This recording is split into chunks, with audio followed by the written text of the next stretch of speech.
Hello everyone, my name is Mayank Maheshwari and हमारे channel पर आपका बहुत बहुत स्वागत है एम इंस्टीट्यूट। एंड मेरा नाम है मयंक और मैं आप लोगों को पढ़ाने वाला हूँ लॉजिकल रीजनिंग, मैथमेटिक्स पूरा। तो हमारा जो ये सिलेबस है, ठीक है, इसके अंदर मैं आप लोगों को बताऊंगा, एक एक करके सारी चीज़ें शेयर करूंगा। चलिए, तो मेरा नाम है मयंक। आज हम लोग शुरू करने वाले हैं और मैं आप लोगों को पढ़ाऊंगा पेपर 3, ठीक है। पेपर 3 जो है सीए फाउंडेशन का, उसके अंदर ये 3 पार्ट हैं। एक है बिजनेस मैथमेटिक्स, एक है लॉजिकल रीजनिंग और एक है स्टैटिस्टिक्स। तो पहली बात तो मुझे ये सब ये बता दीजिए चैट पर कि क्या मेरी आवाज़ क्लियर है। अगर मेरी आवाज़ क्लियर है तो आप लोग बताइए। अगर आवाज़ क्लियर है तो बताइएगा, उसी हिसाब से फिर मैं आगे शुरू करता हूँ।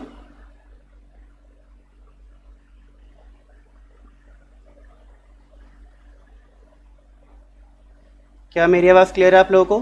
क्या आप लोगों को वीडियो में कोई दिक्कत हो रही है?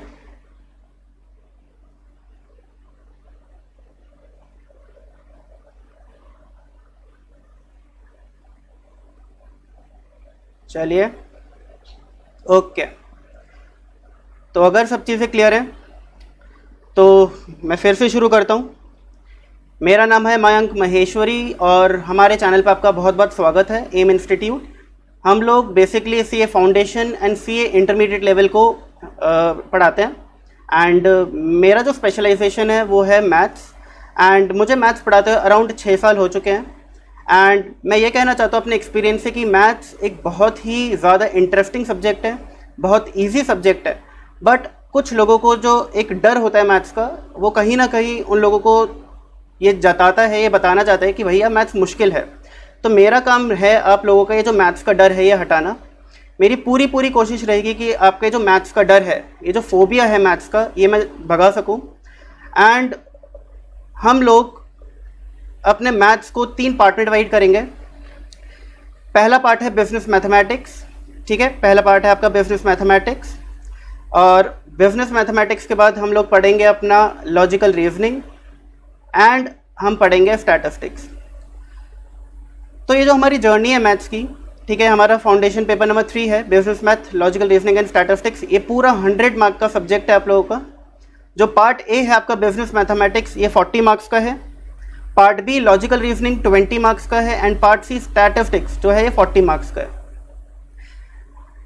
आप लोगों को, कई लोगों को लगता है कि सर ये जो मैथ्स है ना, इसकी वजह से हमें डर लगता है कि हमारा फाउंडेशन क्लियर होगा कि नहीं होगा, ठीक है। किससे डर लगता है आप लोगों को? मैथ्स से, ठीक है। मैथ्स की वजह से सर हमें डर लगता है हमारा सीए फाउंडेशन क्लियर होगा कि नहीं होगा। बहुत बच्चे तो ये सोचते हैं कि सर सीए करें या ना करें, सीए करें या ना करें, यही सोच में पड़ जाते हैं। क्यों? क्योंकि सर मैथ्स है सीए में। तो देखिए, मैं आप लोगों को एक चीज़ बता रहा हूँ छोटी सी।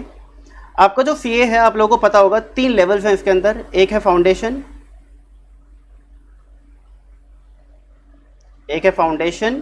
एक है इंटर और एक है फाइनल। ये 3 लेवल्स हैं। जो फाउंडेशन लेवल है इसमें 4 सब्जेक्ट्स होते हैं, इंटर लेवल पे 8 सब्जेक्ट्स होते हैं एंड फाइनल लेवल पे भी 8 सब्जेक्ट होते हैं। तो आप लोगों को ओवरऑल 20 सब्जेक्ट्स के पेपर देने हैं एंड आप क्या बन जाते हैं? आप बन जाते हैं सीए। आपके नाम के आगे क्या लग जाता है? सीए। अब ये जो इंटर लेवल पे 8 सब्जेक्ट है ना, इसमें से एक भी सब्जेक्ट मैथ्स का नहीं है। जो फाइनल लेवल पे 8 सब्जेक्ट है, इसमें भी एक भी सब्जेक्ट मैथ्स का नहीं है। जो सीए फाउंडेशन में 4 सब्जेक्ट हैं, इसमें से एक सब्जेक्ट के अंदर मैथ्स है। एक सब्जेक्ट के अंदर मैथ्स है, वो कौन सा सब्जेक्ट है? Paper number 3 business mathematics, logical reasoning and statistics. अब एक बात बताइए, ये जो आपका 100 मार्क्स का पेपर है, ये जो आपका 100 मार्क्स का पेपर है, इसके अंदर मैथ्स कितनी है? इसके अंदर मैथ्स तो सिर्फ 40 मार्क्स की है, क्योंकि रिमेनिंग 60 मार्क्स किस में आ जाते हैं? Logical reasoning 20 marks and statistics 40 marks, ठीक है ना। तो आपका 60 मार्क का तो क्या नॉन मैथ, कहें तो नॉन मैथ्स। अब देखिए, आप लोगों ने स्टैटिस्टिक्स को कहीं ना कहीं 11th 12th क्लास में इकोनॉमिक्स में पढ़ा हुआ है। ये जो स्टैटिस्टिक्स है ऑलमोस्ट वही स्टैटिस्टिक्स है, बस इसकी जो पढ़ने की अप्रोच है वो थोड़ी चेंज हो जाती है। आप लोगों ने जब 11th 12th क्लास में अपनी स्टैटिस्टिक्स पढ़ी थी, तो उसके अंदर आपने मेनली प्रैक्टिकल ठीक है, आप लोगों ने क्या किया था, आप लोगों ने प्रैक्टिकल पार्ट पढ़ा था, आप लोगों ने पढ़ा था प्रैक्टिकल पार्ट। तो आप क्या करते थे, मीन निकालते थे, मीडियन निकालते थे, मोड निकालते थे, ठीक है। और इनको निकालने के लिए बहुत बड़ी बड़ी टेबल्स का यूज़ करते थे, अगर आप लोगों को याद हो, आप बहुत सारी टेबल्स यूज़ करते थे, अलग अलग मेथड यूज़ करते थे, स्टेप डिवीजन मेथड, ठीक है, अज्यूम्ड मीन मेथड, इस तरीके के, और फिर आप आंसर निकालते थे। अब हमारा जो सीए का ये पेपर होता है मैथ्स का, ये आप लोगों को पता होगा ऑब्जेक्टिव टाइप पेपर होता है। ऑब्जेक्टिव टाइप मतलब कि 100 क्वेश्चन आते हैं और हर क्वेश्चन की वेटेज 1 मार्क होती है। कितनी होती है, 1 मार्क। अब अगर आपके 100 क्वेश्चन आते हैं और एक क्वेश्चन 1 नंबर का होता है और आपको 2 घंटे में इस पेपर को कंप्लीट करना होता है, तो मुझे एक बात बताइए कि क्या सीए इंस्टीट्यूट 1 नंबर के लिए इतने बड़े बड़े प्रैक्टिकल प्रॉब्लम्स देगा एग्जाम में? Answer is no. तो हमारी जो स्टैटिस्टिक्स की अप्रोच होती है सीए फाउंडेशन लेवल में, वो प्रैक्टिकल थोड़ी कम होती है, वो थियोरेटिकल थोड़ी ज़्यादा होती है, ठीक है। क्या ज़्यादा होती है? थियोरेटिकल थोड़ी ज़्यादा होती है। अब मैं ये नहीं बोलूँगा कि प्रैक्टिकल बिल्कुल नहीं आता, प्रैक्टिकल भी आता है, बट वेटेज कम रहती है। अगर हम देखें तो स्टैटिस्टिक्स में 70% थ्योरी आएगा और 30% प्रैक्टिकल आएगा सीए फाउंडेशन पे। क्लियर है ये चीज़? तो आप लोगों को समझ आया कि स्टैटिस्टिक्स से तो डरने वाली कोई बात ही नहीं है। तो अगर आपका फाउंडेशन पे एक सब्जेक्ट है भी जिसके अंदर मैथ्स है, तो मुझे ये बताइए कि इसके अंदर 40 मार्क्स की तो स्टैट्स हो गई, 20 मार्क का हो गया लॉजिकल रीजनिंग। अभी लॉजिकल रीजनिंग क्या है? देखो, लॉजिकल रीजनिंग बहुत ही ज़्यादा लॉजिकल है, इसके अंदर ऐसा कुछ नहीं है कि आपको बहुत ज़्यादा कॉन्सेप्ट क्लैरिटी चाहिए। अगर आपके लॉजिक्स अच्छे हैं तो आप लॉजिकल रीजनिंग में 20 में से 20 ईजिली ला सकते हो 100% गारंटी के साथ। अगर आपके लॉजिक थोड़े से वीक हैं, ठीक है, आपको लॉजिक्स लगाने में हल्की सी दिक्कत होती है, तो उसके लिए मैं आप लोगों के लॉजिक्स क्लियर करूँगा एंड आप लोगों को बताऊँगा कि कितने ईजी तरीके से लॉजिकल रीजनिंग के क्वेश्चन हो सकते हैं। तो लॉजिकल रीजनिंग में भी 20 में से 20 लाना एक बहुत इजी टास्क होता है, कुछ भी मुश्किल नहीं है। तो देखिए, अगर हम अपने मैथ्स के सब्जेक्ट को 3 पार्ट में डिवाइड करते हैं, पार्ट ए, ठीक है, which is core math, part B, ये है आपका पार्ट ए, ठीक है, फिर है आपका पार्ट बी, और फिर आपका पार्ट सी। पार्ट ए को मैं क्या बोलता हूँ? मैथ्स बोलता हूँ, जो मैथ्स है वो सिर्फ यही है। पार्ट बी को मैं बोलता हूँ लॉजिकल रीजनिंग, और पार्ट सी को मैं बोलता हूँ स्टैट्स। तो मैथ्स जो है वो सिर्फ 40 मार्क्स का है, ठीक है, लॉजिकल रीजनिंग और स्टैट्स 60 मार्क्स का है, और ये 60 में से 50 लाना बहुत आसान काम है, बहुत आसान। अगर आप स्टैटिस्टिक्स को अच्छे तरीके से पढ़ते हो, लॉजिकल रीजनिंग को अच्छे तरीके से समझते हो, तो 50 आराम से आ जाता है आउट ऑफ 60। अब अगर आप सीए फाउंडेशन में मैथ्स का पेपर अटेम्प्ट भी नहीं करते, मैथ्स का पेपर यानी कि पार्ट ए अटेम्प्ट नहीं करते, सिर्फ ये पार्ट अटेम्प्ट करते हो, तो भी आप पास हो सकते हो। तो मैथ्स से कोई डरने की बात है? आंसर इज नो, मैथ्स से डरने की बात बिल्कुल नहीं है। और अगर आप लोग ये सोचते हो कि सर मैथ्स की वजह से मैं सीए नहीं कर रहा, तो मुझे एक बात बताइए, आपके सीए में मैंने बताया कि सीए फाउंडेशन पे 4 सब्जेक्ट हैं, सीए इंटरमीडिएट पे 8 सब्जेक्ट है, और सीए फाइनल पे भी 8 सब्जेक्ट हैं। तो आपके टोटल 20 पेपर्स आपको देने हैं, हर पेपर 100 मार्क का है, @100 मार्क ईच, 100 मार्क ईच। तो मुझे एक बात बताइए, आपको 2000 नंबर के पेपर्स देने हैं सीए क्लियर करने के लिए, आपको लाने कितने हैं? 1000 मार्क्स लाने हैं, 50% लाना होता है, ठीक है। अब 2000 में से सिर्फ 40 नंबर की मैथ है, सिर्फ 40 नंबर की, और इस 40 नंबर की वजह से अगर आप सोचते हो कि सर मैं सीए नहीं करूँगा क्योंकि उसमें मैथ्स है, तो आपका डिसीजन कितना ज़्यादा गलत है, ठीक है ना। तो आप ये सोच के कभी सीए को अगर आप सोच रहे हो कि सर सीए नहीं करना क्योंकि उसमें मैथ्स है, तो ये आप बिल्कुल गलत सोचते हो, ठीक है। अपनी सोच को थोड़ा सा चेंज करो, और चेंज करवाने के लिए ही मैं हूँ।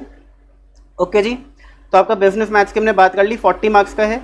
आगे देखिए, जो आपका पेपर है बिजनेस मैथ पार्ट ए, इसके अंदर मैंने थोड़ा सा आपको बताने की कोशिश करूंगा कि क्या क्या आप लोगों को पढ़ना है। बेसिकली मैं क्या करने वाला हूँ, मैं आप लोगों को एक ओवरव्यू देने वाला हूँ अबाउट योर सिलेबस, ठीक है। कौन सा सिलेबस? मैथ्स का, QA क्वांटिटेटिव एप्टीट्यूड का सिलेबस। तो देखिए, पार्ट है आपका जो बिजनेस मैथमेटिक्स है, इसके अंदर ratio and proportion, indices, logarithms है। अब देखो, रेशियो एंड प्रपोर्शन आप लोगों ने स्कूल लेवल पे पढ़ा है, आप लोगों को याद है, आप लोगों ने स्कूल लेवल पे क्या पढ़ा था? रेशियो एंड प्रपोर्शन पढ़ा था। आप लोग इंडिसेस भी जानते हो सकता है भूल चुके हो। Indices is all about power. अच्छा, कौन सी पावर? सर एक ये बंदा है, ठीक है, एक बंदा है, इसके बहुत बड़े बड़े डोले शोले हैं, ये इसके पास पावर है, ठीक है, इसके पास पावर है। तो इस वाले पावर की मैं बात नहीं कर रहा, मैं बात कर रहा हूँ पावर जो 2 to the power 3, इस पावर की बात कर रहा हूँ। 2 to the power -2, 5 to the power -1/2, ये जो पावर है इस पावर की मैं बात कर रहा हूँ। तो ये जो चैप्टर है ये सिर्फ पावर्स का चैप्टर है। अगर आपकी पावर स्ट्रांग है तो आपको इस चैप्टर में भी कोई दिक्कत नहीं होगी। लॉगरिथम्स प्रॉपर्टी बेस्ड है, अगर प्रॉपर्टीज आती हैं आप लोगों को तो आपको लॉगरिथम्स चैप्टर में भी कोई दिक्कत नहीं आने वाली। ठीक है जी। अब देखिए अगला जो चैप्टर है आपका वो है इक्वेशन एंड मैट्रिसेस। क्या है? Equation and matrices. इक्वेशंस क्या है आप लोगों को वो याद है? लीनियर इक्वेशन, लीनियर इक्वेशन, ठीक है, क्वाड्रेटिक इक्वेशन, क्वाड्रेटिक इक्वेशन, याद है ये सारी चीज़ें? ठीक है, आप लोगों को याद होगा अगर 2x + 5 = 10 है, क्वेश्चन बोल रहा है फाइंड x, क्वेश्चन बोल रहा है फाइंड x, तो ये कौन से चैप्टर का क्वेश्चन है? ये इक्वेशन चैप्टर का क्वेश्चन है, इक्वेशंस। तो आप बहुत ईजिली निकाल सकते हो इसमें x, कुछ मुश्किल है? ये आप बचपन में पढ़ा हुआ है तो ये भी बचपन की चीज़ है। मैट्रिसेस एक ऐसा चैप्टर है जो 11th 12th क्लास में बच्चे पढ़ते हैं, 11th एंड 12th क्लास में बच्चे पढ़ते हैं। लेकिन मैट्रिसेस मैं बोल सकता हूँ कि मैथ्स जो आपकी 40 नंबर की मैथ है इसमें सबसे इजी चैप्टर मैट्रिसेस ही है। इतना इजी है कि आप बोलोगे कि सर ये चैप्टर सीए फाउंडेशन में डाला ही क्यों, इसे डालने की ज़रूरत ही क्या थी? ठीक है, तो ये बहुत ईजी चैप्टर है। लीनियर इनइक्वालिटीज़ भी एक बहुत ईजी चैप्टर है, इसमें भी कुछ नहीं है। तो देखो ये जो 3 चैप्टर्स हैं बहुत ईजी चैप्टर्स हैं, इनकी वेटेज कितनी है? 20 to 30%। अच्छा 20 to 30% आउट ऑफ 100 नहीं है, ये आउट ऑफ 40 है। क्योंकि हम किसकी बात कर रहे हैं? हम पार्ट ए बिजनेस मैथ की बात कर रहे हैं। बिजनेस मैथ्स कितने मार्क का आता है? 40 नंबर का आता है। तो 40 में से 20 या 30% के 3 चैप्टर हैं। अच्छा 40 नंबर का अगर 20% निकालूं तो कितना आएगा? 8 नंबर। 30% निकालूं तो कितना आएगा? 12 नंबर। तो 8 नंबर से 12 नंबर, 8 to 12 मार्क्स के आपके 3 पार्ट आते हैं। अब देखो आपके सीए फाउंडेशन का सबसे इम्पॉर्टेंट चैप्टर, सबसे इम्पॉर्टेंट, और मैं आपको बता देता हूँ कि ये एक लौता ऐसा चैप्टर है जो आप लोगों को सीए इंटर लेवल पे भी काम आएगा और सीए फाइनल लेवल पे भी काम आएगा। सीए इंटर और सीए फाइनल लेवल पे आप इसको कॉस्टिंग और फाइनेंशियल मैनेजमेंट के अंदर पढ़ोगे, मैथ्स नहीं है। ठीक है, मैंने आपको बताया था सीए इंटर सीए फाइनल पे मैथ्स नहीं है, बट इन लेवल पे कॉस्टिंग और फाइनेंशियल मैनेजमेंट 2 ऐसे सब्जेक्ट्स हैं जो बहुत इंटरेस्टिंग है एंड इन लेवल्स पर आप इस चैप्टर को पढ़ोगे। ठीक है ना। तो एक लौता एक ऐसा चैप्टर है जो CA inter and CA final level पे काम आता है, इसलिए इसकी जो वेटेज है, देखो एक अकेला चैप्टर है ये। अगर बात करें तो time value of money is a single chapter. ठीक है, एक अकेला चैप्टर है। ये मैंने इस चैप्टर का कंटेंट लिखा है नीचे, ये जो लिखा है ना simple interest, compound interest, perpetuity, depreciation, इसका कंटेंट है। चैप्टर एक ही है, टाइम वैल्यू ऑफ मनी। ये अकेले चैप्टर की वेटेज देखो 30 to 40 marks, 30 to 40%, sorry 30 to 40%। 40 number का अगर आपका मैथ्स है तो उसका 30% कितना होता है? 12 नंबर। 40% कितना होता है? 16 नंबर। तो देखो आपके मैथ्स के कितने क्वेश्चन आएंगे? 40 क्वेश्चंस। ठीक है, हम सिर्फ मैथ्स की बात कर रहे हैं, याद रखना, स्टैटिस्टिक्स वाला एलआर की बात नहीं कर रहे हैं।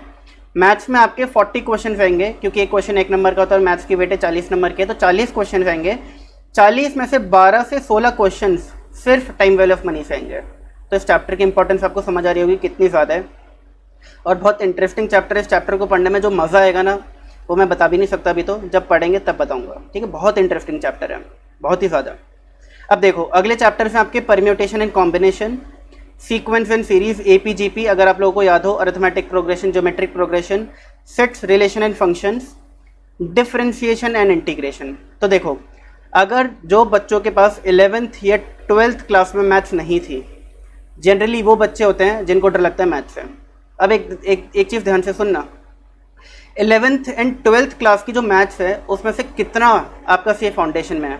सिर्फ एक ये मैट्रिसेस चैप्टर, एक ये मैट्रिसेस चैप्टर, और कहीं ना कहीं ये डिफरेंशिएशन और इंटीग्रेशन चैप्टर, यही तो है। और कह सकते हो एक बार को कि परम्यूटेशन एंड कॉम्बिनेशन, यही तो चैप्टर्स हैं जो 11th 12th में बच्चे पढ़ के आते हैं और फिर सीए फाउंडेशन में भी पढ़ते हैं। लेकिन जिन बच्चों के पास 11th 12th में मैथ्स नहीं थी उन सब लोगों ने रेशियो एंड प्रोपोर्शन पहले ही पढ़ा हुआ है अप टू 10th क्लास। ठीक है, अपने इक्वेशंस पहले पढ़ा हुआ है, अपने लीनियर इनइक्वालिटीज़ पहले पढ़ा हुआ है 10th क्लास तक के लिए। ठीक है ना, सिंपल इंटरेस्ट, कंपाउंड इंटरेस्ट पहले पढ़ा हुआ है 10th क्लास तक। ठीक है, अपने एपीजीपी पढ़ा हुआ है, अपने सेट्स, रिलेशन, फंक्शन पढ़ा हुआ है। तो ये सारे चैप्टर्स जो हैं ये आप ऑलरेडी 10th क्लास तक पढ़कर आते हो। तो जो नई चीज़ आपको सीए फाउंडेशन में मिलती हैं वो क्या होता है? एक मैट्रिसेस चैप्टर और एक तरीके से बोल सकते हो परम्यूटेशन एंड कॉम्बिनेशन और डिफरेंशिएशन एंड इंटीग्रेशन। तो देखो परम्यूटेशन, कॉम्बिनेशन, डिफरेंशिएशन, इंटीग्रेशन और ये बाकी दो चैप्टर्स हैं, इन 4 चैप्टर की वेटेज कितनी है 30% तो 50%। तो अगर 40 नंबर का आपका मैथ्स का पेपर होता है, 40 मार्क्स का होता है, तो 40 का 30% कितना है 12 नंबर, 40 का 50% कितना है 20 नंबर। यानी कि 12 से 20 क्वेश्चन इस पार्ट से आ सकते हैं। ठीक है, कौन से पार्ट से, ए वाले पार्ट से। क्लियर हो गया। अब अगर आपको लगता है कि सर इस चैप्टर की बहुत ज़्यादा वेटेज है, तो यू आर रॉन्ग। इस चैप्टर से हार्डली 3 से 4 क्वेश्चन आते हैं बस। यानी आपके 100 मार्क के पेपर में सिर्फ 4 क्वेश्चन होते हैं जो डिफरेंशिएशन एंड इंटीग्रेशन चैप्टर के होते हैं। क्योंकि अगर बच्चों से पूछा जाए कि क्यों डर लगता है मैथ से, तो बोलते हैं सर उसमें वो डिफरेंशिएशन इंटीग्रेशन है 12th क्लास वाला, इसलिए डर लगता है। तो देखो डिफरेंशिएशन इंटीग्रेशन से कितने क्वेश्चन आते हैं, हार्डली 4 क्वेश्चन आते हैं, 3-4 क्वेश्चन। तो डरने की जरूरत है, आंसर इज नो। अच्छा, डिफरेंशिएशन इंटीग्रेशन में जो पार्ट मुश्किल है वो क्या है, ट्रिग्नोमेट्रिक एप्लीकेशन। ट्रिग्नोमेट्रिक एप्लीकेशन एक मुश्किल पार्ट है। जिन बच्चों ने 11th-12th क्लास में मैथ्स पढ़े उनको पता होगा कि जब डिफरेंशिएशन एंड इंटीग्रेशन में ट्रिग्नोमेट्री आ जाती है तो थोड़ा सा मुश्किल हो जाता है। बट सीए फाउंडेशन में क्या है, एक्सक्लूडिंग ट्रिग्नोमेट्रिक एप्लीकेशंस, यानी कि ट्रिग्नोमेट्रिक एप्लीकेशंस जो मुश्किल पार्ट होता है डिफरेंशिएशन इंटीग्रेशन का, वो सीए फाउंडेशन लेवल से हटा रखा है। तो यानी कि मैथ्स से डरने की एक भी वजह हमें नहीं मिली, एक वजह भी नहीं मिली। तो मैथ्स से डरना है, आंसर इज नो। आइए, लॉजिकल रीजनिंग क्या है। आप लोगों ने फेसबुक पे, इंस्टाग्राम पे कई बार स्क्रॉल करते करते इस टाइप के क्वेश्चन देखे, ठीक है, इस टाइप के क्वेश्चन देखे। हमने बहुत सारे क्वेश्चंस देखे होंगे जिसमें लॉजिक लगाना होता है और आंसर देना होता है। नीचे कमेंट्स पढ़ो तो हर बच्चे का अलग अलग आंसर होता है, ठीक है, क्योंकि हर एक के लॉजिक अलग हो सकते हैं। अब वो जो पूरा आप देखते हो उस टाइप के क्वेश्चन, वो सारे के सारे लॉजिकल रीजनिंग है। तो जब आप लोगों को फेसबुक पे क्वेश्चन करने में मज़ा आता है, तो सोचो जब हम पूरा का पूरा पार्ट पढ़ेंगे तो कितना मज़ा आएगा लॉजिकल रीजनिंग का। तो ये बहुत इंटरेस्टिंग पार्ट है, इसमें लॉजिक्स चाहिए होते हैं। तो देखो, number series, coding, decoding, odd man out, ये आपका नंबर सीरीज का पार्ट है। ठीक है, डायरेक्शन टेस्ट एक चैप्टर है, बहुत इंटरेस्टिंग चैप्टर है। किस टाइप का चैप्टर है, पहले हम नॉर्थ गए, नॉर्थ से फिर राइट मुड़े, फिर दोबारा राइट मोड़े। अब बताओ किस डायरेक्शन में जा रहे हैं, तो आपको बताना है कि हम ईस्ट डायरेक्शन में जा रहे हैं, वेस्ट में जा रहे हैं, नॉर्थ में जा रहे हैं या साउथ में जा रहे हैं। ये सब चीज़ें बतानी होती हैं। तो चैप्टर भी डायरेक्शन टेस्ट बहुत बहुत इंटरेस्टिंग और सिंपल चैप्टर है। सीटिंग अरेंजमेंट अगेन बहुत ईजी चैप्टर है। ब्लड रिलेशन बहुत ईजी चैप्टर है। ब्लड रिलेशन स्पेशली गर्ल्स को बहुत ईजी लगता है और बॉयज़ को थोड़ा मुश्किल लगता है। क्यों, ब्लड रिलेशन में वही होता है, चाचा ताऊ जी, मम्मी पापा, मामा मामी, ये सारी चीज़ें, ठीक है, कि इनका बेटा आपका क्या लगा, उनका ताऊ जी आपके क्या लगे, ये सारी चीज़ें जो होती हैं, ये सारा ब्लड रिलेशन का पार्ट है। ठीक है, तो जो गर्ल्स होती हैं इनको जनरली अच्छे से समझ आते हैं ये रिलेशंस, तो इनको इजी लगता है। बॉयज़ थोड़ा सा दिमाग ज़्यादा लगाते हैं इस चैप्टर में, तब जाके समझ पाते हैं। बट कोई नहीं, मैं आपको ट्रिक्स बताऊंगा तो ये चैप्टर भी बहुत ईजिली हो जाएगा। एंड एक चैप्टर है सिलॉजिज्म, ये थोड़ा कह सकते हो कि ट्रिकी चैप्टर है, इसमें थोड़ा ज़्यादा सोचना पड़ता है। बट अगेन ये चैप्टर भी ईजी है। अगर आप इसे ढंग से पढ़ लो तो इस चैप्टर में भी आपको कोई भी इशू नहीं आएगा। तो मुझे एक बात बताइए सब कमेंट करके कि यहाँ तक समझ आ गया, प्लस मुझे इसका आंसर भी बता दो, इस क्वेश्चन का आंसर भी बता दो सब कमेंट में। मैं इंतज़ार कर रहा हूँ कमेंट बॉक्स में, देखते हैं क्या करें सब लोग।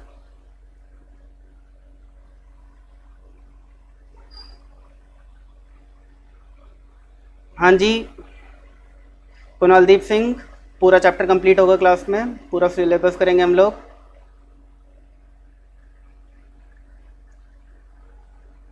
बताइए मुझको यहाँ तक सब क्लियर है। एंड इस क्वेश्चन का आंसर भी जानना चाहता हूँ मैं आप लोगों से।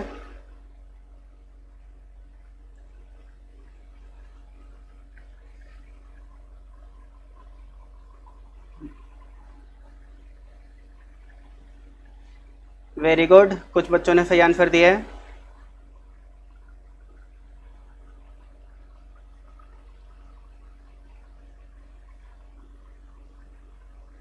अभी तक एक ही बच्चे का आंसर है, बाकी बच्चे कहाँ गए, बताओ भाई आंसर दो।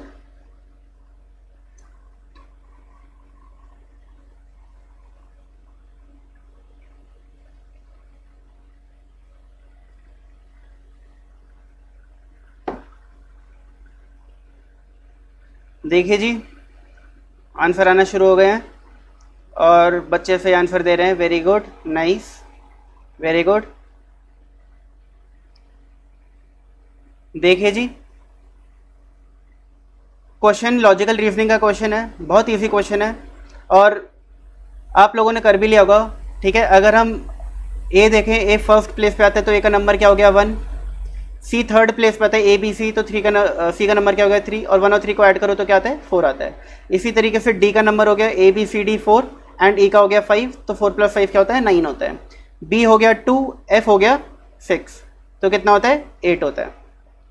जेड लास्ट अल्फ़ाबेट होता है, 26 अल्फ़ाबेट्स होते हैं, तो 26 नंबर जेड का हो गया।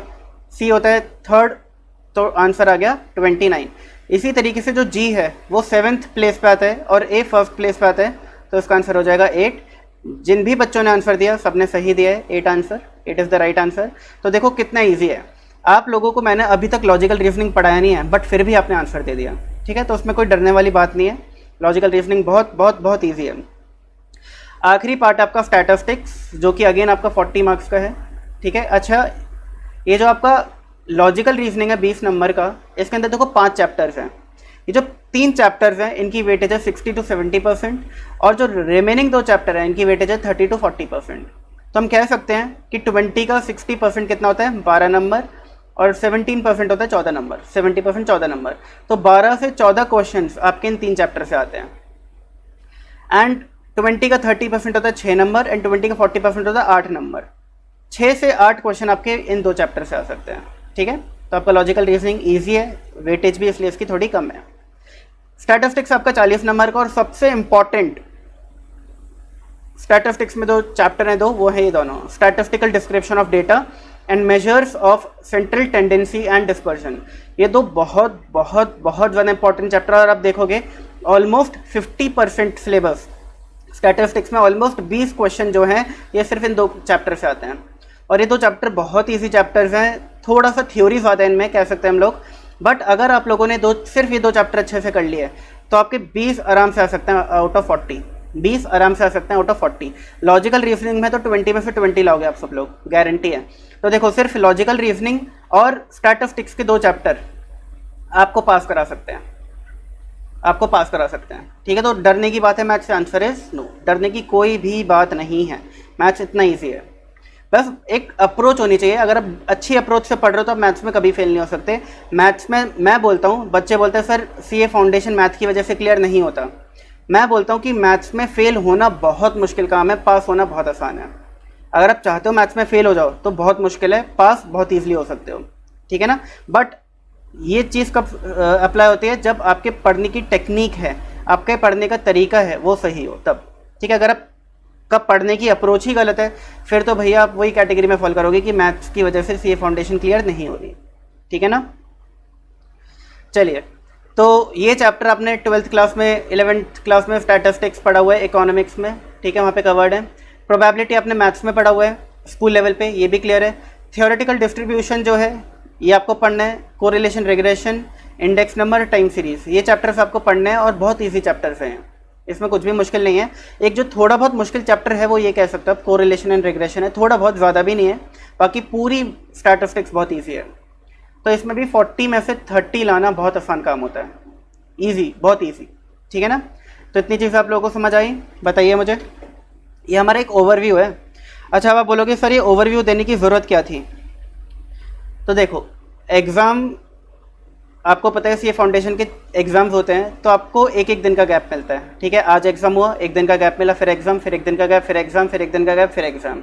अब ये एक दिन के गैप में आप कितना पढ़ सकते हो, बहुत मुश्किल होता है इतना सारा पढ़ना, ठीक है ना। अब आपको मैथ्स भी कंप्लीट करना है एक दिन के गैप में, आपको लॉजिकल रीजनिंग भी कंप्लीट करना है, आपको स्टैटिस्टिक्स भी कंप्लीट करना है। अब अगर आपने इन चैप्टर्स पे ज़्यादा टाइम लगा दिया तो आपका रिवीजन की जो अप्रोच है बिल्कुल गलत है। क्यों? आपने ज़्यादा टाइम उन चैप्टर्स पे लगा दिया जिनकी वेटेज कम है, तो फ़ायदा हुआ कुछ? ज़्यादा टाइम उन चैप्टर्स पे लगाओ ना जिनकी वेटेज ज़्यादा है, तो फ़ायदा भी है रिवीजन का।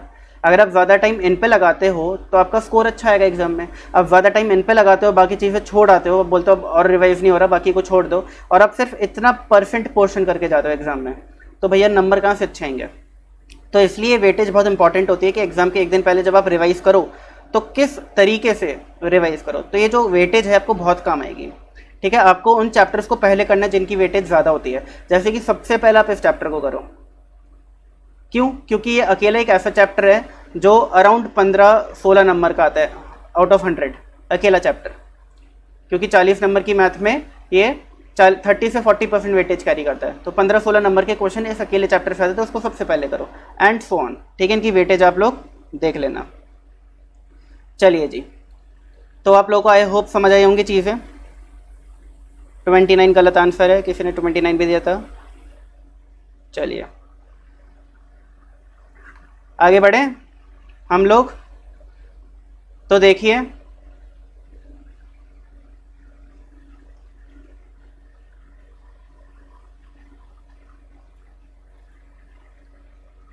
हम लोग आज शुरू करेंगे एक सबसे इजी चैप्टर। ठीक है, सबसे इजी चैप्टर है। चैप्टर का नाम है क्या? इंडिसेस। मतलब क्या होता है? पावर। पावर कौन सी मैंने बताई? वो वाली पावर नहीं जो मसल्स होती है बंदे की, वो वाली पावर नहीं चाहिए हमें।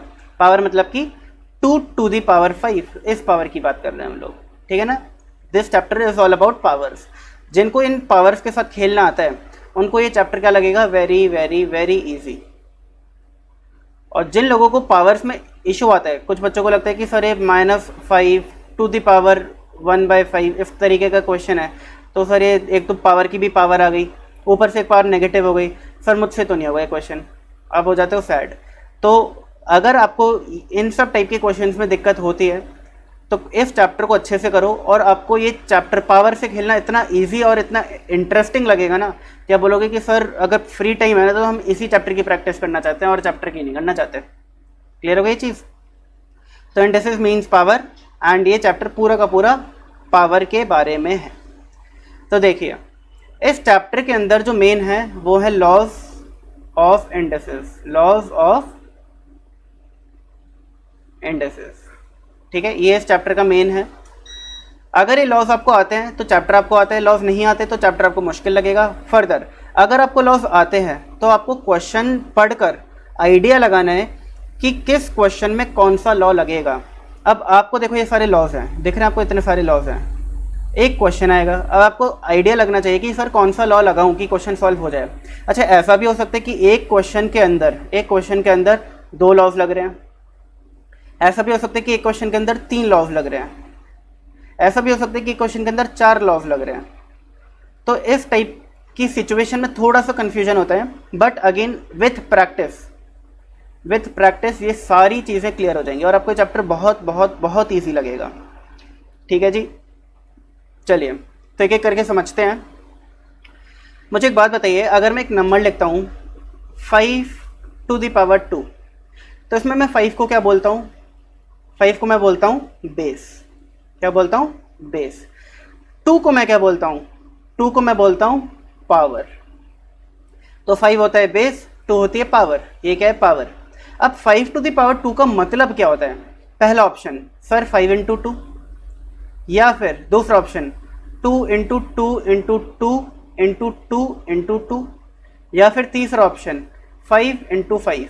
बताइए जी आंसर, मुझे आंसर बताइए।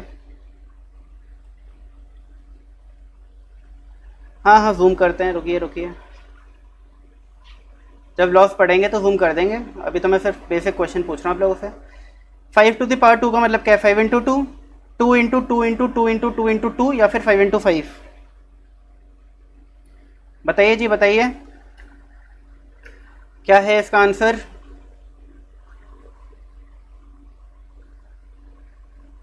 वेरी गुड, वेरी गुड, बिल्कुल सही, वेरी गुड।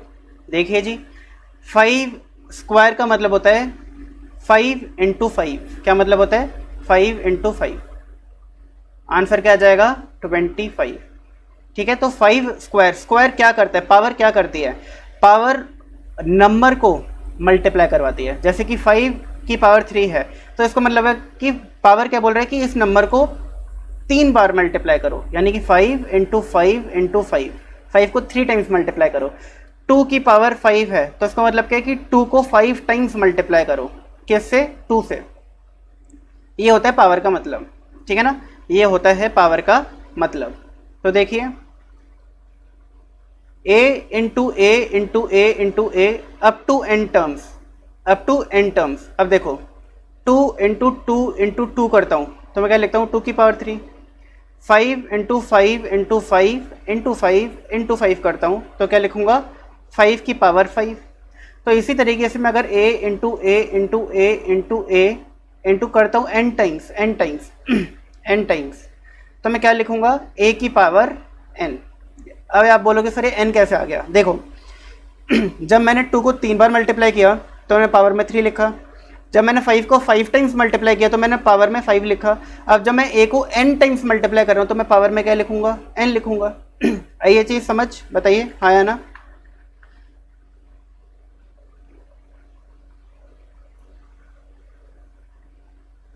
बताइए a to the power n समझ आ गया सबको? रमनप्रीत कौर आपका 32 गलत है आंसर। 32 आपने किसका आंसर दिया है?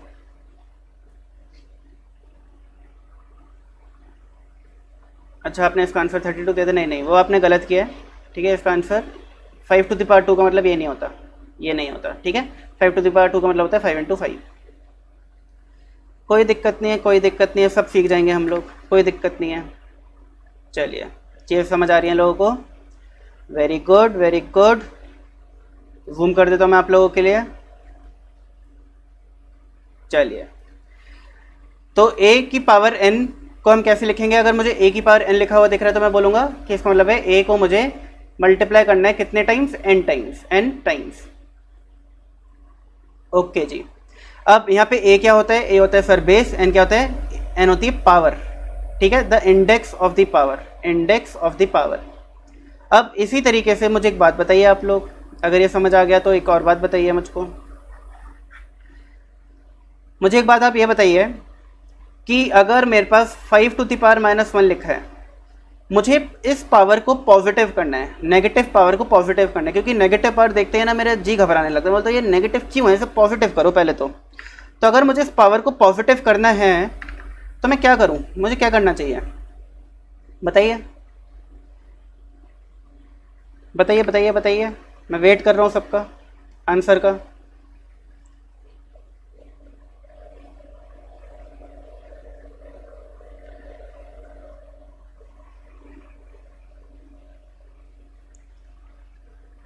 ओके वेरी गुड, सही का।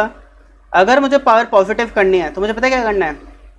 मुझे नंबर को रिवर्स कर देना है। जैसे मेरा नंबर क्या है? 5 टू द पावर -1, ये मेरा नंबर है। तो अगर मुझे माइनस से प्लस करना है तो मैं क्या करूँगा? 1 से डिवाइड कर दूंगा। फॉर एग्जाम्पल 5 की पावर -2 है तो मैं 1/5 टू द पावर 2 कर दूंगा, ठीक है। अगर मेरे पास 5 टू द पावर -1/2 है, -1/2, तो मैं क्या करूँगा? 1/5 टू द पावर 1/2 कर दूंगा। तो देखो पावर पॉजिटिव करना कितना आसान काम है, मुझे सिर्फ क्या करना है? 1 से डिवाइड कर देना है। क्या करना है? 1 से डिवाइड कर देना। वेरी गुड, सबका सही आंसर है 1/5। अच्छी बात है, सबको पता है भैया। तो आइए आगे बढ़ें। तो देखो ये प्रॉपर्टी क्या कह रही है? ये प्रॉपर्टी ऐसे तो कुछ कह रही है कि अगर a to the power -m है मेरे पास तो इसको मैं 1/a to the power m बोल सकता हूँ। एंड अगर मेरे पास a to the power -m इस तरीके से लिखा है, यानी कि 1 divided by a to the power -m, तो अगेन मैं क्या करूँगा? मैं a to the power m लिख दूंगा। मैंने क्या किया? इस नंबर को 1 से डिवाइड कर दिया। तो अगर मैं इसको 1 से डिवाइड करूँगा तो कैसे लिखूंगा? देखो अब मैं इसको 1 से डिवाइड कर रहा हूँ, 1/a to the power m इस तरीके से लिखूंगा। ये वाला 1 जो है ये आ गया यहाँ पर, ये a to the power -m है, a to the power -m, ये क्या होता है? 1/a to the power m, तो मैंने इसको लिख दिया 1/a to the power m। अब मैं इसको सॉल्व कैसे करता हूँ? 1 into a to the power m upon 1, ऐसे ही करूँगा। ये जब ऊपर जाएगा तो रिवर्स हो जाएगा। तो देखो 1/a to the power m था तो a to the power m upon 1 हो गया। क्या मैं इसको a to the power m लिख सकता हूँ सिंपली? क्योंकि 1 को तो इग्नोर कर दो, कोई बात किसी काम का ही नहीं है 1, ठीक है ना, तो इसको इग्नोर किया जा सकता है। क्लियर हो गई ये चीज़? तो ये वाली प्रॉपर्टी आप लोगों को समझ आ गई? बताइए हाँ या ना, सब लोग बताएंगे।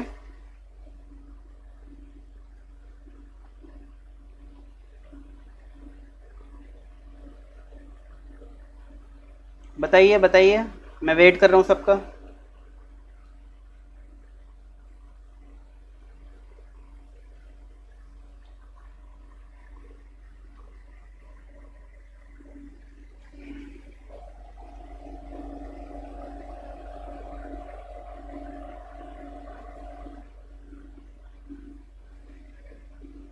ओके आइए जी आगे बढ़े, फिर तो समझ आ रहा है तो आगे बढ़े, आगे बढ़े, कुछ और समझें। आइए जी, अब देखिए 2 की पावर 3 की पावर 2, इसका क्या मतलब है? देखो 2 टू द पावर 3 को मैं कैसे लिखूंगा? 2 इंटू 2 इंटू 2 ऐसे लिखूंगा। पावर 2 ऐसे लगा दो, कोई दिक्कत नहीं है, ठीक है ना। अब 2 इंटू 2 की पावर 2 कैसे लिखूंगा? तो मुझे क्या करना है, इस नंबर को 2 बार लिखना है। तो पहले एक बार लिखते हैं, ये एक बार हो गया। अब दूसरी बार लिखते हैं, ये दूसरी बार हो गया। तो एक बार ये पावर 2 समझ आया। अब 2 कितनी टाइम्स मल्टीप्लाई हो रहा है? 6 बार। तो मैं फिर 2 पावर 6 लिख सकता हूँ। यानी कि मैं बोल सकता हूँ कि जब भी ऐसी सिचुएशन मेरे सामने क्रिएट होती है, तो मुझे सिंपली इन पावर्स को मल्टीप्लाई कर देना है। तो 2 की पावर 3 इंटू 2 कितना होता है? 6। तो 2 की पावर 6 हो जाएगा। इसके पीछे का लॉजिक क्या है? वो ये है, ये लॉजिक है इसके पीछे का, ठीक है ना। ये चीज़ समझ आप लोगों को? बताइए।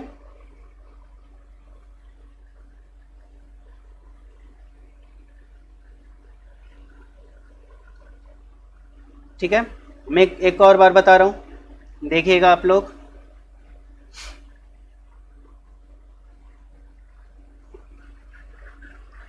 देखो देखो भाई, देखो देखो, सब देखो। मैं पहले सेकंड प्रॉपर्टी समझा रहा हूँ, ठीक है। कुछ बच्चों को सेकंड प्रॉपर्टी ठीक से समझ नहीं आई है, देख लीजिए एक बार। 5 टू द पावर-3 को मैं लिख सकता हूँ 1/5 टू द पावर 3। इसी तरीके से 5 टू द पावर 3 को मैं लिख सकता हूँ 1/5 टू द पावर-3। क्लियर? और देखिए और भी चीज़ें हैं समझने को। 1/5 टू द पावर-3 को मैं लिख सकता हूँ 5 to the power 3, and 1/5 to the power 3 को मैं लिख सकता हूँ 5 टू द पावर-3। ठीक है, 3 जो है पावर में है, लग नहीं रहा पावर में, तो एक बार पावर में लगाने की कोशिश करते हैं इसको। देखिए, तो ये अलग अलग तरीके हैं जिनसे मैं पावर को रिप्रेजेंट कर सकता हूँ, ठीक है। 5 टू द पावर-3 को 1/5 टू द पावर 3 लिखा जा सकता है, ठीक है। 5 टू द पावर 3 को 1/5 टू द पावर-3 लिखा जा सकता है। 1/5 टू द पावर-3 को 5 टू द पावर 3 लिखा जा सकता है, एंड 1/5 टू द पावर 3 को 5 टू द पावर-3 लिखा जा सकता है। ओके जी। और अब आते हैं नेक्स्ट पर। देखिए, ये वाली जो प्रॉपर्टी थी ये बहुत इजी प्रॉपर्टी है, ठीक है। 2 पावर 3 बताइए जी आंसर क्या होगा? क्या ये 2 पावर 9 होगा? बिल्कुल होगा। क्यों होगा? 2 पावर 3 को मैं कैसे लिखूंगा? ऐसे लिखेंगे sir, power 3 as it is आ गया। तो ये जो 2 पावर 3 है ना, इसको मैंने ऐसे लिख दिया, और ये वाले 3 को मैंने एज इट इज़ लिख दिया। अब देखिए 2 इंटू 2 की पावर 3, इसको मैं 2 इंटू 2 एक बार, 2 इंटू 2 2 बार, एंड 2 इंटू 2 3 बार, ठीक है। पावर 3 का मतलब क्या है कि मुझे ये जो नंबर है 2 इंटू 2 ये 3 बार लिखना है। तो एक बार, 2 बार और 3 बार। तो अगर मैं देखूं टोटल मैंने 9 टाइम्स 2 लिख दिया, तो ये क्या हो जाएगा?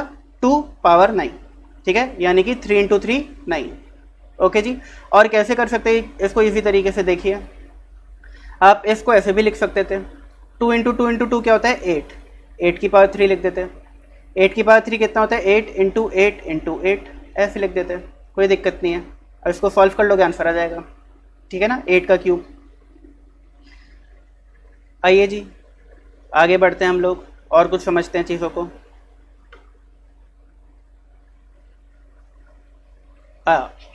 ये वाली प्रॉपर्टी क्लियर है, ये क्लियर है, ये क्लियर है। आइए नेक्स्ट प्रॉपर्टी के ऊपर देखिए जी, ध्यान समझना। क्या मैं 4 को 2 इंटू 2 लिख सकता हूँ? क्या मैं 2 इंटू 2 को 2 की पावर 1 इंटू 2 की पावर 1 लिख सकता हूँ? लिख सकते हैं, ठीक है ना। क्लियर हो गई चीज़? और देखिए मैं और चीज़ समझा रहा हूँ, अगर नहीं समझा कोई दिक्कत नहीं है, दोबारा समझेंगे। मेरे पास कुछ इस तरीके से क्वेश्चन है, 2 इंटू 4 टू दी पावर 2।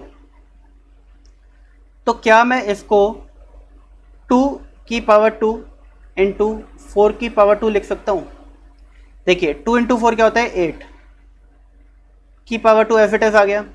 8 की पावर 2 कितना होता है? 8 इंटू 8 कितना हो गया? 64 हो गया। क्लियर हो गई चीज़। अब देखिए 2 की पावर 2 यानी कि 2 इंटू 2 मल्टीप्लाई बाय 4 की पावर 2 मतलब कि 4 इंटू 4। देखिए 2 2 से क्या होता है 4 और 4 4 से क्या होता है 16। 4 इंटू 16 कितना होता है 64। ठीक है ना। तो 2 इंटू 4 की पावर 2 को 8 की पावर 2 भी लिख सकते हो और 2 की पावर 2 इंटू 4 की पावर 2 भी लिख सकते हो। ठीक है, यानी ये जो पावर है ना ये 2 की भी पावर है और ये 4 की भी पावर है। जब इस ब्रैकेट को खोलोगे तो ये जो 2 है ये 2 की भी पावर बन जाएगी एंड 4 की भी पावर बन जाएगी। क्लियर हो गया। तो इस के साथ आती है हमारी ये वाली प्रॉपर्टी कि a dot b to the power m को हम लिख सकते हैं a power m dot b power m. ठीक है जी, इसका लिटरल मीनिंग ये है, ये वाली चीज़। अगर आप लोगों को समझ नहीं आता ना ए बी के फॉर्म में सर ए बी एम ये चीज़ समझ नहीं आती, तो इसलिए मैं आपको पहले एग्जाम्पल के साथ समझा रहा हूँ, नंबर्स के साथ, फिर मैं आपको यहाँ पे रिलेट करवाने की कोशिश करता हूँ ए बी के साथ। ठीक है जी, तो ये आपकी प्रॉपर्टी हो गई। एक और, अब देखिए अगर मेरे पास एक नंबर लिखा है 2 की पावर 4 अपॉन 2 की पावर 2, तो मुझे एक बात बताइए 2 की पावर 4 क्या होता है? 2 4 बार multiply by 2 multiply by 2 multiply by 2। 2 power 2 क्या होता है? 2 इंटू 2 होता है। अब देखिए एक 2 से एक 2 कट गया, दूसरे 2 से दूसरा 2 कट गया, तो क्या बचा? 2 पावर 2। ठीक है ना, यानी कि 4। अब देखिए अगर मैं चाहता तो मैं इसको जल्दी भी कर सकता था। कैसे? अगर मेरा ऊपर भी 2 है नीचे भी 2 है, बेस में ये देखिए ये बेस है और ये बेस है, मेरा बेस सेम है और मेरी पावर्स अलग अलग है और डिवाइड हो रही है। देखो ये वाला नंबर और ये वाला नंबर डिवाइड हो रहा है, तो इसको मैं लिख सकता हूँ 4 माइनस 2। ठीक है, क्या लिख सकता हूँ? 4 माइनस 2। दोबारा एक एग्जाम्पल लेकर समझते हैं। 5 की पावर 6 अपॉन 5 की पावर 2 को मैं लिख सकता हूँ 5 की power 6 minus 2 is equal to 5 power 4। ठीक है ना। ये वाली प्रॉपर्टी कौन सी है? ये वाली प्रॉपर्टी ये वाली है। ठीक है ना, सॉरी ये वाली नहीं है, सॉरी ये वाली नहीं है, मैं बता देता हूँ प्रॉपर्टी कौन सी है।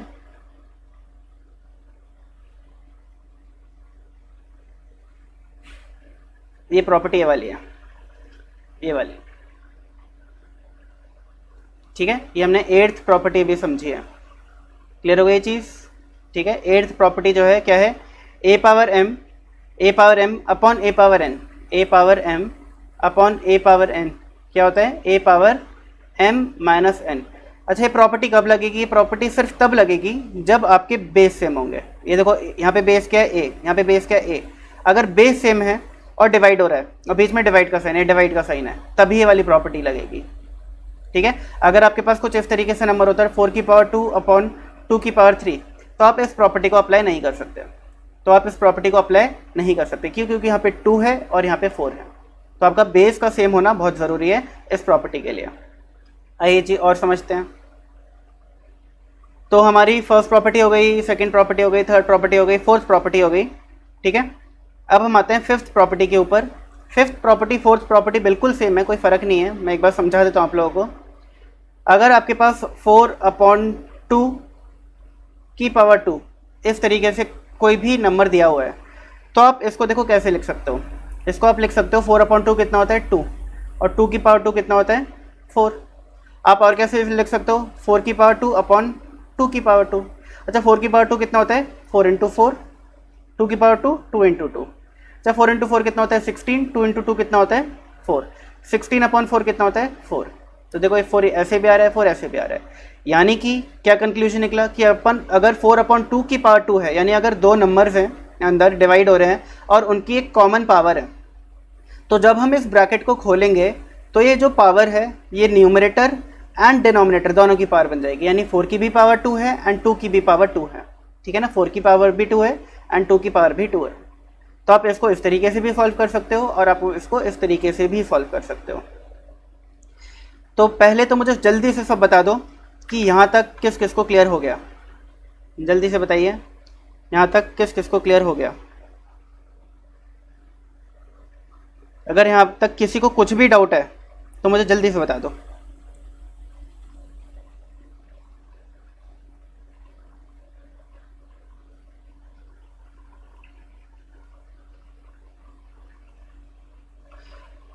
बताइए, मैं इंतज़ार कर रहा हूँ सबका।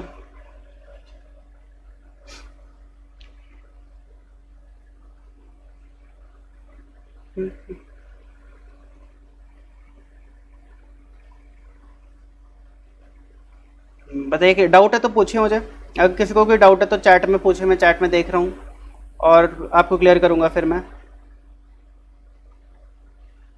जल्दी से डाउट पूछे। प्रॉपर्टी का नाम टाइप कर दीजिए। जैसे प्रॉपर्टी 1 में डाउट है, प्रॉपर्टी 2 में डाउट है, प्रॉपर्टी 3, 4, 5, जिस भी प्रॉपर्टी में डाउट है उस प्रॉपर्टी का नंबर लिख दीजिए। प्रॉपर्टीज आपके सामने लिखी हुई हैं।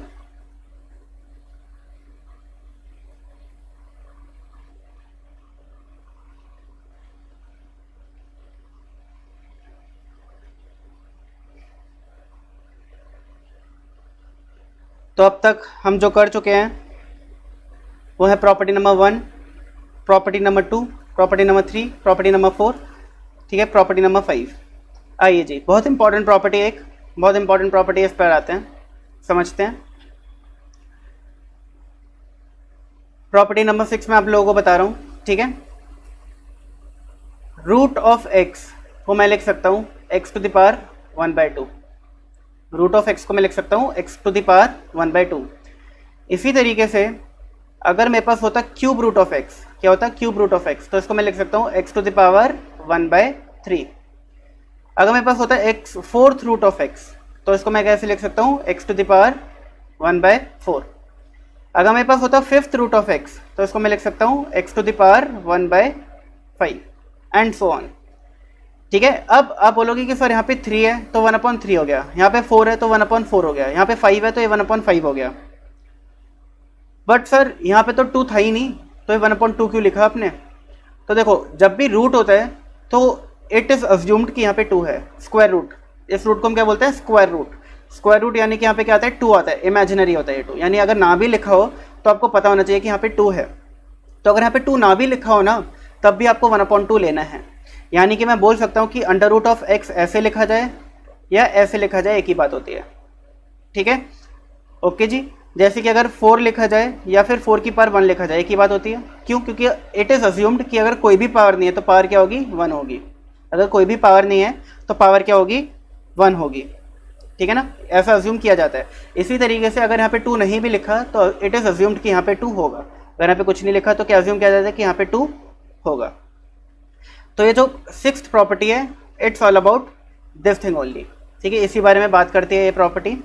तो क्या बोल रहा है 6th प्रॉपर्टी का? क्या कहना है 6th प्रॉपर्टी का? कहना है कि अगर आपका कोई भी नंबर लिखा हुआ है, ठीक है, अगर आपका कोई भी नंबर लिखा हुआ है, ठीक है, और ये रूट के अंदर लिखा हुआ है, और यहाँ पे कोई भी रूट है, स्क्वायर रूट है, क्यूब रूट है, फोर्थ रूट है, कोई भी रूट हो सकता है, ठीक है ना। तो सिंपली आपको क्या करना है? आपको क्या करना है, अगर यहाँ पे फिफ्थ रूट है तो आप 5 की पावर 1/5 कर देंगे इसको, ठीक है ना। इसका ये मतलब होता है, सिंपल सा। क्लियर हो गई ये चीज़ सबको? बताइए हाँ या ना, मैं वेट कर रहा हूँ।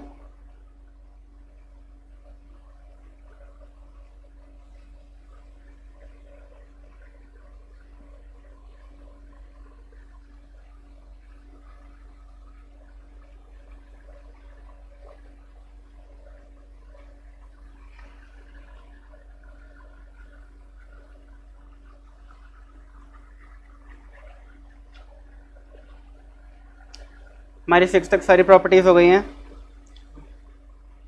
चलिए 7th प्रॉपर्टी बहुत इजी है, ध्यान देंगे सब लोग, ठीक है। देखिए 3 की पावर 2 इंटू 3 की पावर 4।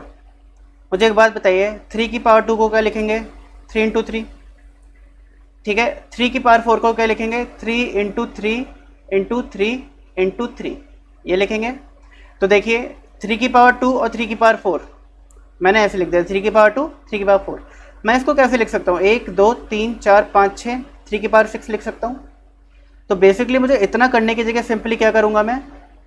2 + 4 = 3 की पावर 6। यानी कि अगर बेस सेम हो, बीच में मल्टीप्लाई का साइन हो, तो पावर्स क्या हो जाती हैं? पावर्स ऐड हो जाती हैं। दोबारा सुनना सब, अगर बेस सेम है और बीच में मल्टीप्लाई का साइन है, किसका साइन? मल्टीप्लाई का, तो पावर्स क्या हो जाती हैं? ऐड हो जाती हैं। तो 2 + 4 6 हो जाएगा। एक और देखते हैं, 3 की पावर 5, 9 की पावर 2, ये आपका क्वेश्चन है। अब मैं चाहता हूँ इसको इस तरीके से लिखना, पावर फॉर्म में लिखना, एक्सपोनेंट कहते हैं इसे, एक्सपोनेंट फॉर्म में लिखना चाहता हूँ। तो कैसे लिखूंगा? क्या मैं 3 की पावर 5 को 3 की पावर 5 लिख सकता हूँ? हाँ जी बिल्कुल लिख सकता हूँ सर, इसमें डाउट क्या है? इसमें तो कुछ पूछने की बात ही नहीं है। क्या मैं 9 को 3 का स्क्वायर लिख सकता हूँ? 9 को 3 का स्क्वायर क्या होता है? 9 होता है, 3 इंटू 3 9 होता है। और मैं ये वाला जो 2 है इसको एफ इट एस लिख रहा हूँ, ये वाला 2 देखो एफ इट एस आ गया, इसमें कोई दिक्कत नहीं है। ठीक है जी, अब ध्यान से समझना आप लोग। मैंने अभी एक प्रॉपर्टी करा था कि अगर ब्रैकेट खोलना है मुझे तो इन पावर्स को मल्टीप्लाई करना पड़ता है। पावर्स क्या होती है? मल्टीप्लाई होती है। तो 2 2 सा क्या हो जाएगा? 4, 3 की पावर 4। अब देखिए 3 बेस सेम, बीच में मल्टीप्लाई का साइन, तो पावर क्या हो जाएंगी? ऐड हो जाएंगी। तो क्या हो जाएगा? 3 की पावर 9 हो जाएगा। ठीक है, 3 की पावर 9 हो जाएगा। इजी इजी लग रहा है सबको? किसी को कोई डाउट हो रहा है? हाँ या ना, जल्दी जल्दी बताइए। तो यहाँ पे क्या है? Base must be same, base का सेम होना बहुत बहुत बहुत ज़रूरी है। अगर बेस सेम होंगे, अगर ये बेस सेम है तब ये प्रॉपर्टी लग सकती है। अब देखो यहाँ पे क्या हुआ, मेरे बेस सेम नहीं थे, बेस सेम थे कि यहाँ पे 3 था बेस, यहाँ पे 9 था बेस, तो मैं इस प्रॉपर्टी को नहीं अप्लाई कर पाया। मैं यहाँ पे 3 की पावर 5 प्लस 2 नहीं लिख पाया। क्यों नहीं लिख पाया? क्योंकि बेस सेम नहीं है। तो मैंने पहले क्या किया? बेस सेम करने की कोशिश करी। मैंने सोचा कि यार एक काम करते हैं, 9 को 3 का स्क्वायर लिख सकते हैं और फिर ये वाला स्क्वायर एज इट इज लगा दो। अब 3 का स्क्वायर का भी स्क्वायर जो है वो 3 टू द पावर 4 होता है। अब देखो यहाँ पर जो ये प्रॉपर्टी लग सकती है, क्यों लग सकती है? क्योंकि बेस सेम हो गया, पावर्स क्या हो जाएंगी? ऐड हो जाएंगी। तो 3 की पावर 5 प्लस 4 9 हो गया। ठीक है जी, आगे बढ़ जाए हम लोग। देखो ये वाली प्रॉपर्टी मैंने आपको 8th प्रॉपर्टी बता दिया था, 8th प्रॉपर्टी मैं आपको बता चुका हूँ। ठीक है, ये मैंने आपको पहले ही बता दिया था। अगर आप चाहते हैं कि एक और बार छोटा सा एक्सप्लेनेशन दे दीजिए सर, तो मैं बिल्कुल दूंगा। देखिए जी, 5 की पावर 4 अपॉन 5 की पावर 2, तो 5 की पावर 4 क्या होता है सर जी? ये होता है 5 इंटू 5 इंटू 5 इंटू 5। 5 की पावर 2 क्या होता है? 5 इंटू 5। एक 5 से एक 5 गया, दूसरे 5 से दूसरा 5 गया, तो 5 की पावर 2 बचा, विच इज 25। तो मैं सिंपली, अगर बेस सेम है और बीच में डिवाइड का साइन है, तो पावर क्या होती है? माइनस हो जाती है। तो 5 की पावर 2 आ जाएगा। ओके जी, सबको समझ आ गया? ओके, सब बोल रहे हैं नो डाउट। अगर किसी को डाउट हो तो पूछ लेना भाई। आइए जी आगे बढ़ें और कुछ प्रॉपर्टीज देखें। देखो जी, बढ़िया चीज़, अगर कोई भी नंबर है आपके पास और उसकी पावर 0 है तो आंसर क्या होगा? 1। कोई भी नंबर है आपके पास, उसकी पावर 0 है, आंसर क्या होगा? 1। ठीक है, कोई भी नंबर है आपके पास और उसकी पावर 0 है, आंसर क्या होगा? 1। कोई भी नंबर है आपके पास, एक मिनट, हाँ, कोई भी नंबर आपके पास -2 की पावर -1/2 की पावर -5 की पावर 0, आंसर क्या होगा? 1। यानी अगर पावर 0 दिख गई, ठीक है, अगर आपको पावर 0 दिख गई तो आंसर क्या होगा? आंसर होगा 1। अच्छा, मैं आपको एक इंटरेस्टिंग चीज़ बताता हूँ, हो सकता है आप में से काफ़ी बच्चों को ना पता हो। ठीक है, मैं क्वेश्चन पूछता हूँ, आप आंसर दोगे सब। ठीक है, 0 की पावर 0 क्या होगा? बताइए जी, 0 की पावर 0 क्या होगा? जल्दी जल्दी बताइए, सब बताइए।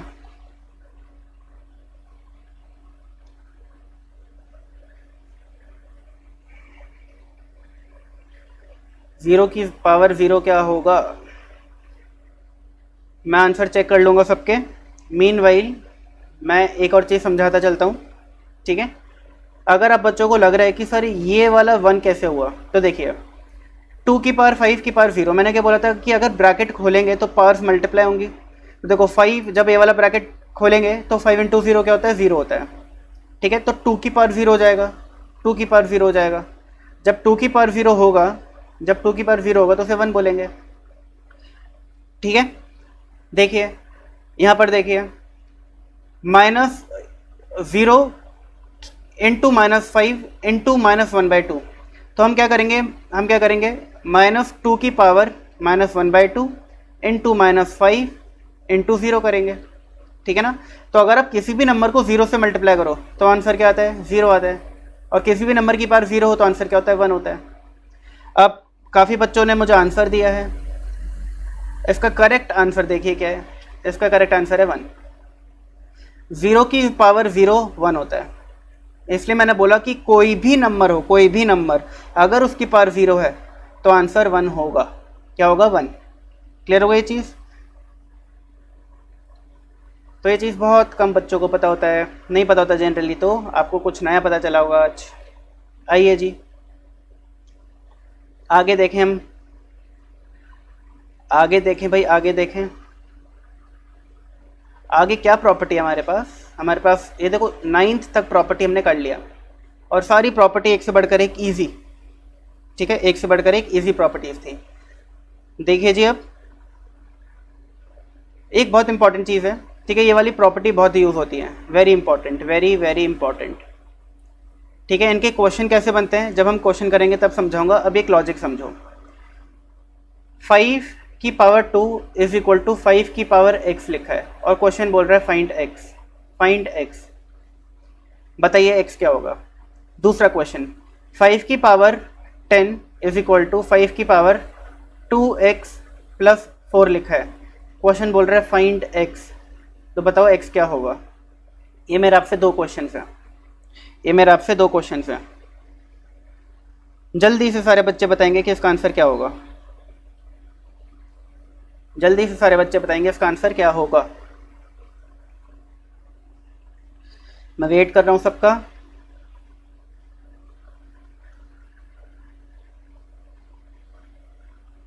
Very good, very good.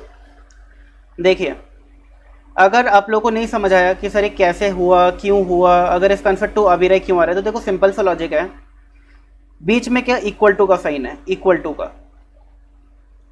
का साइन क्या बताता है, इक्वल टू का साइन बताता है कि जो इधर नंबर है और जो इधर नंबर है वो इक्वल है, ये तो बताता है इक्वल टू का साइन, कि LHS left hand side is equal to RHS, यानी लेफ्ट हैंड साइड और राइट हैंड साइड बिल्कुल सेम है। अब मुझे एक बात बताइए, दुनिया में ऐसा कौन सा नंबर है जो मैं यहाँ पे डालूं तो ये दोनों इक्वल हो जाए, ये दोनों साइड इक्वल हो जाए। अगर यहाँ पे मैं ऐसा कौन सा नंबर डालूं कि 5 की पावर 2 इज इक्वल टू 5 की पावर ये वाला नंबर हो जाए, ठीक है ना। बेसिकली x की जगह मैं क्या डालूं कि दोनों साइड इक्वल हो जाए, तो मैं बोलता हूँ 1 डाल देते हैं, तो 5 की पावर 2 क्या 5 की पावर 1 के बराबर होता है, आंसर इज नो। हम बोलते हैं सर यहाँ पे 1.5 डाल देते हैं, क्या 5 की पावर 2 इज इक्वल टू 5 की पावर 1.5 होता है, आंसर इज नो। कुछ बच्चे बोल सकते हैं कि सर 10 डाल देते हैं, तो क्या 5 की पावर 2 एंड 5 की पावर 10 इक्वल होता है, आंसर इज नो। तो x का सिर्फ एक ही ऐसा नंबर है, x की जगह सिर्फ एक ऐसा नंबर है जो डालने पर ये दोनों सेम होगा, और वो है 2। अगर मैं यहाँ पे 2 डालूंगा तब भी ये वाली साइड और ये वाली साइड इक्वल होगी। तो इसलिए बोला जाता है कि अगर बेस सेम है और बीच में इक्वल टू का साइन है तो पावर भी सेम होंगी, यानी कि x भी y के बराबर होगा, x भी किसके बराबर होगा, y के बराबर होगा। अगले क्वेश्चन का आंसर भी दे दिया बच्चों ने, 3, कोई नहीं, देखते हैं एक बार, चेक करते हैं क्या होगा, ठीक है ना। तो अगर बेस सेम है, बीच में इक्वल टू का साइन है, तो पावर भी सेम होंगी, और उसका एक एग्जांपल, एक तो ये ले लिया हम लोगों ने, ठीक है, और एक ये नीचे वाला एग्जांपल लिया था।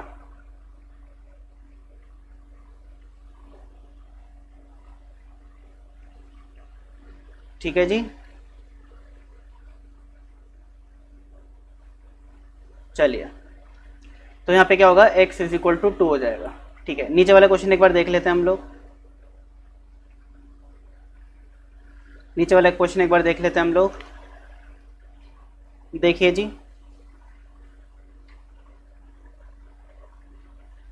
यहाँ पे क्वेश्चन है आपके पास 5 की पावर 10 इज इक्वल टू 5 की पावर 2x प्लस 4, ठीक है ना। अब क्योंकि बेस सेम है और बीच में इक्वल टू का साइन है तो पावर भी सेम होंगी, यानी कि मैं बोल सकता हूँ कि 10 is equal to 2x plus 4 होगा। अब ये क्या है, मेरा इक्वेशन का क्वेश्चन हो गया। कैसे सॉल्व करते हैं, इक्वल टू के एक साइड सारे कांस्टेंट रखो, एक साइड सारे वेरिएबल रखो। तो यहाँ पे 2x अभी एक वेरिएबल x तो और 2 के साथ अटैच है, तो इसको एक साइड रखते हैं। ये वाला 4 एक कांस्टेंट है, तो इसको इक्वल टू के लेफ्ट साइड ले जाते हैं। तो 10 - 4 इज इक्वल टू 2x हो जाएगा। 6 इज इक्वल टू 2x हो जाएगा। अब हमें क्या पता है कि जब भी कोई नंबर मल्टीप्लाई हो रहा होता है, दो नंबर्स मल्टीप्लाई हो रहे हो और उस नंबर को इक्वल टू के दूसरी साइड ले जाना हो तो क्या करना पड़ता है, डिवाइड करना पड़ता है। क्या करना पड़ता है, डिवाइड करना पड़ता है। तो x क्या हो जाएगा 6/2 विच इज़ 3। बहुत बच्चों ने 3 आंसर दिया था विच इज़ एब्सोल्युटली राइट, बिल्कुल सही आंसर है वो, उसमें कोई भी दिक्कत नहीं है, ठीक है ना। तो इस टाइप के क्वेश्चन में ये वाली प्रॉपर्टी काम आती है, ये वाली प्रॉपर्टी 10th वाली प्रॉपर्टी, ठीक है जी। देखिए 10th वाली प्रॉपर्टी अगर आप लोगों को समझ आ गई है तो 11th वाली प्रॉपर्टी देखिए। दोबारा एक क्वेश्चन है मेरा आपसे, 5 की power 3 is equal to x की पावर 3, फाइंड x। बताइए क्या क्वेश्चन, क्या आंसर होगा इसका, बताइए जी इसका आंसर क्या होगा।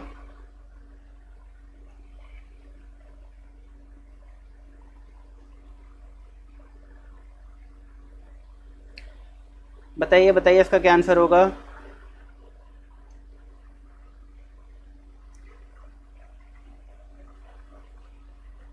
देखिए इसका जो आंसर है वो कुछ ऐसे आएगा, क्योंकि बीच में इक्वल टू का साइन है, बीच में इक्वल टू का साइन है और पावर भी सेम है। ऐसा कौन सा नंबर मैं यहाँ पे पुट करूँ कि ये वाला नंबर और ये वाला नंबर सेम हो जाए, और दैट इज़ 5। यानी 5 एक ऐसा नंबर है जो यहाँ पे पुट करने पे दोनों सेम होंगे। 5 की पावर 3 इज इक्वल टू 5 की पावर 3।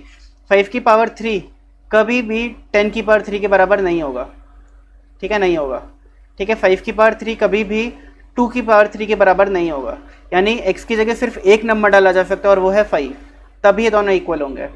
तो ये वाली प्रॉपर्टी क्या कह रही है कि अगर a की पावर x है और b की भी पावर x है, यानी कि अगर पावर सेम है और बीच में इक्वल टू का साइन है तो बेस भी सेम होगा, यानी a भी b के बराबर होगा, ठीक है। क्योंकि अगर ऐसा नहीं होता तो आप जो बेसिक मैथमेटिकल प्रिंसिपल्स होते हैं वो तोड़ दोगे, उनका वायलेशन हो जाएगा, टूट जाएंगे वो बोलेंगे कि भाई क्या कर दिया ये, तुम कहाँ से नए आइंस्टाइन आ गए जो नए मैथ के रूल बना रहे हो, ठीक है जी। देखिए जी, देखिए आखिरी प्रॉपर्टी,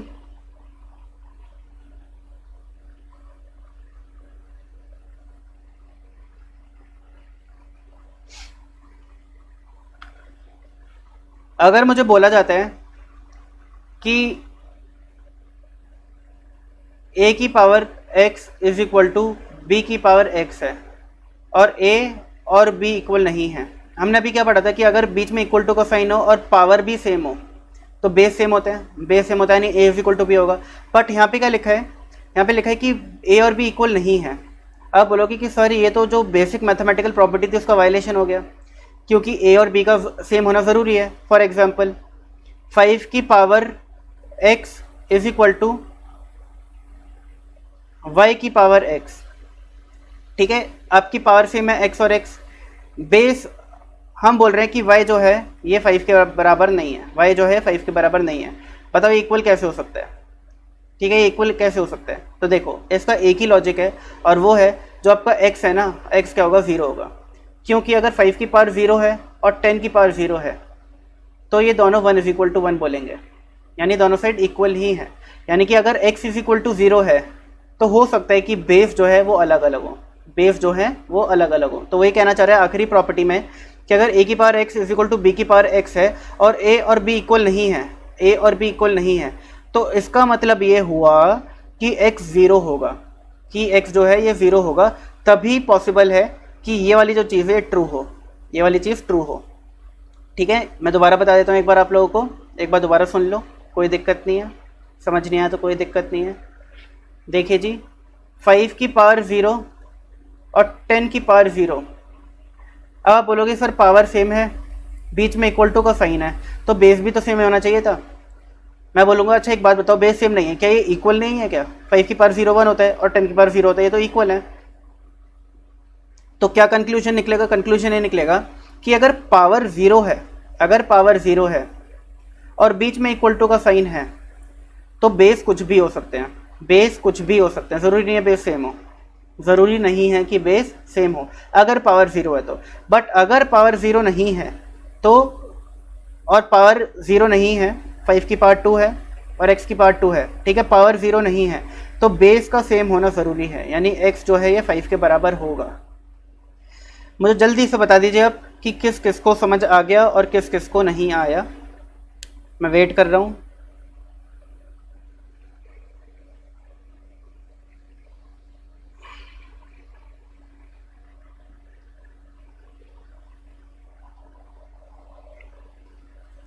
मैं वेट कर रहा हूँ सबका।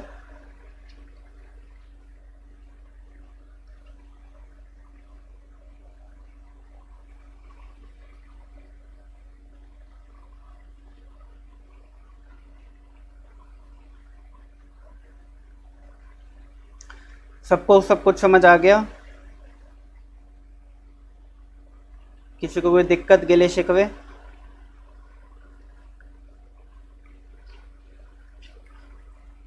नहीं है? किसी को दिक्कत, गिले शिकवे कुछ भी नहीं है? ओके जी।